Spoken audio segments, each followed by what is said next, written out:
तमिलनाडु सरकार में मंत्री उदयनिधि स्टॉलिन के सनातन धर्म के नाश के बयान पर विवाद जो है वो छिड़ गया है और इस पर आज दिल्ली बीजेपी एक ज्ञापन सौंप रही है तमिलनाडु हाउस आकर के यहाँ के प्रिंसिपल रेजिडेंट कमिश्नर को, जो कि तमिलनाडु के मुख्यमंत्री तक जाएगा। इस पर हमारे साथ बातचीत करने के लिए मौजूद है दक्षिणी दिल्ली से बीजेपी सांसद रमेश भिदुड़ी जी।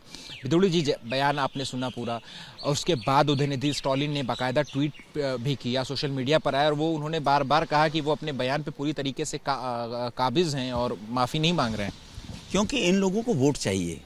प्रधानमंत्री जी ने पहले भी कहा था कि ये जो तुष्टीकरण क्विट इंडिया, इसलिए कहा था ये तुष्टीकरण का बयान है। परिवारवाद क्विट इंडिया, उनका बाप, उनका फादर मुख्यमंत्री है, बिगड़ैल मुख्यमंत्री के बिगड़ैल औलादे हैं जो सनातन संस्कृति को ध्वस्त करने की बात कर रहे हैं। मुगल आए थे, उनकी हैसियत नहीं बन पाई सनातन संस्कृति को समाप्त करने के लिए। अंग्रेजों ने 200 साल राज किया, बड़ा भरसक प्रयास किया, तो इनकी तो हैसियत क्या है। लेकिन प्रधानमंत्री जी मोदी साहब की उन बातों को देशवासियों को भी याद करना चाहिए। उन्होंने 15 अगस्त पर नारा दिया था, परिवारवाद क्विट इंडिया, तुष्टीकरण क्विट इंडिया, भ्रष्टाचार क्विट इंडिया। 60 साल से यही देश को चाट रहे हैं। वसुदेव कुटुंबकम का नारा दुनिया को देने वाले पूरा विश्व हमारा परिवार है। सर्वे भवन्तु सुखिन, दुनिया में सभी सुखी रहें, सर्वे संतो निरामय, दुनिया में सभी निरोगी रहें। ये हमारी सनातन संस्कृति है और ये उसको ध्वस्त करने की बात कर रहे हैं, समाप्त करने की बात कर रहे हैं। 140 करोड़ लोग इसको बर्दाश्त नहीं करेंगे। हम यहाँ पर रेजिडेंट कमिश्नर तमिलनाडु के पास आए हैं, मुख्यमंत्री तक हमारी बात, हमारा ज्ञापन पहुँचा दें, और अगर वो अपने शब्द वापस नहीं लेते हैं, माफ़ी नहीं मांगते हैं, तो 140 करोड़ इतने कायर लोग नहीं हैं देशवासी जो चुपचाप बैठ जाएंगे।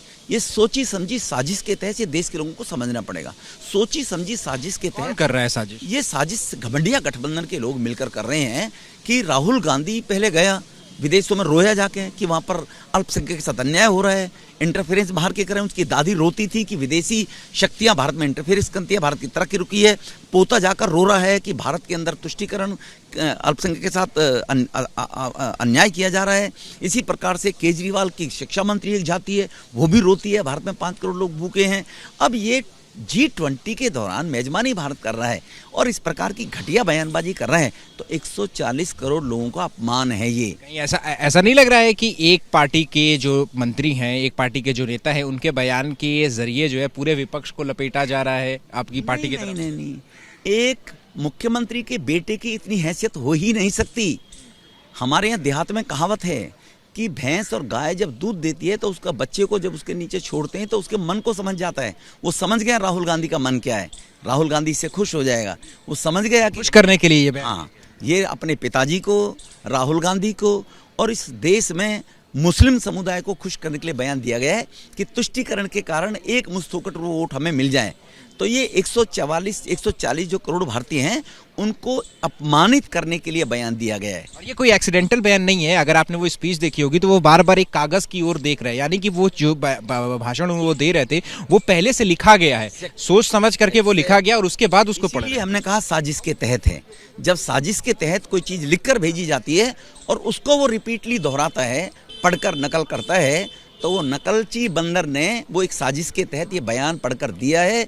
घमंडिया गठबंधन की मानसिकता यही है कि इस देश के 140 करोड़ या सनातन संस्कृति के लोगों का अपमान फिर दोहराना चाहता हूँ, गलतफहमी में ना रहें। 140 करोड़ लोग इसका बदला और जवाब लेंगे। आखिरी सवाल है कि इस बयान के 48 घंटे पहले ही जो इंडिया गठबंधन की बैठक थी मुंबई में, सारी विपक्षी पार्टियां 28 विपक्षी पार्टियां जो हैं वो एक साथ आई थी। आपकी पार्टी की तरफ से ये भी आरोप लगाया जा रहा है कि इस मीटिंग में कुछ इस तरीके की रणनीति बनाई गई थी। बिल्कुल, मैंने कहा ना, लिख के दिया गया है। एक मुख्यमंत्री का बेटा ही क्यों बोल रहा है, एक मुख्यमंत्री का बेटा ही क्यों बोल रहा है? तो इस घमंडिया गठबंधन के अंदर साजिश के तहत G20 की मेजबानी होस्टिंग भारत कर रहा है। दुनिया भारत की तरफ देख रही है। मोदी जी का दुनिया के अंदर नाम, दुनिया में लोकप्रियता में जब सबसे जा रहा है, वो इनको दर्द है और उसके लिए आप लड़ाई लड़िए बीजेपी से, लड़ाई लड़िए मोदी जी से, लेकिन भारत की अस्मिता के साथ में लड़ लेना चाह रहे हैं।